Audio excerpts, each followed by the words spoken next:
So South Carolina desperately wants to move forward with a voter ID plan to basically discriminate against the poor and minority voters and as many Democrats as possible.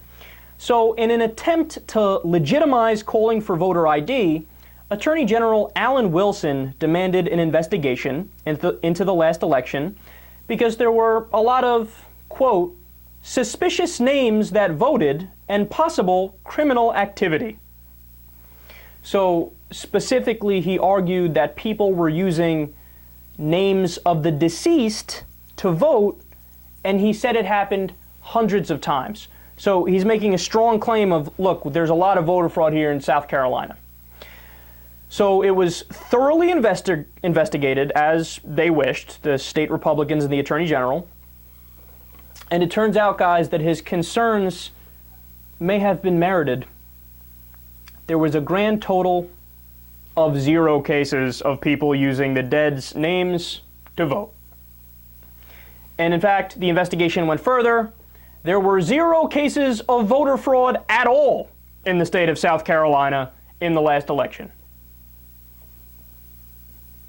Quote, the report found that whatever issues existed were usually due to human error, like a clerical mistake or scanning problem, and not because anyone intentionally impersonated a deceased person. So for example, hundreds of errors were due to mistakes like confusing a father and son who share the same name, which is understandable. So here's my favorite part about this. The Attorney General and the state Republicans were told about the findings of the investigation. And their response was, that's nice. Okay, anyway. So we're going to go ahead and do voter ID anyway. Yeah, but wait a second. You wanted to do this investigation to see if there was voter fraud, and if there was voter fraud, then you'd take action and do some sort of thing to curtail it, right? Well, the report is unequivocal. It says there is 0 voter fraud. You can't get less than 0. I don't know if you know that. What are they going to do? -7 cases of voter fraud. But even if that did happen somehow, if the rules of logic didn't apply, they would still say, oh God, we got to do voter ID. We got to do voter ID.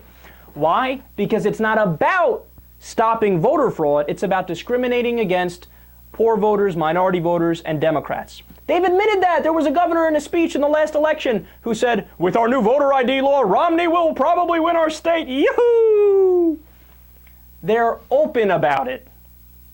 Now, if you don't believe me based on that, understand there's been other studies done on this.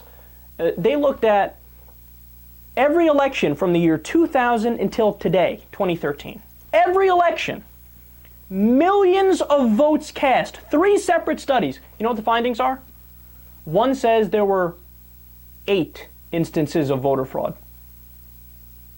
Another one says 9. The highest number? 14. It's not an issue. It's simply not an issue. Did you know? It's more likely you'll die from being struck by lightning, or you'll die from a shark attack, than there are actual instances of voter fraud. There's more deaths by vending machine accident. Oh, I need that Kit Kat bar. Oh, God, it's falling on me. That happens more often than voter fraud. Gee, I wonder why Republicans are pushing for the laws.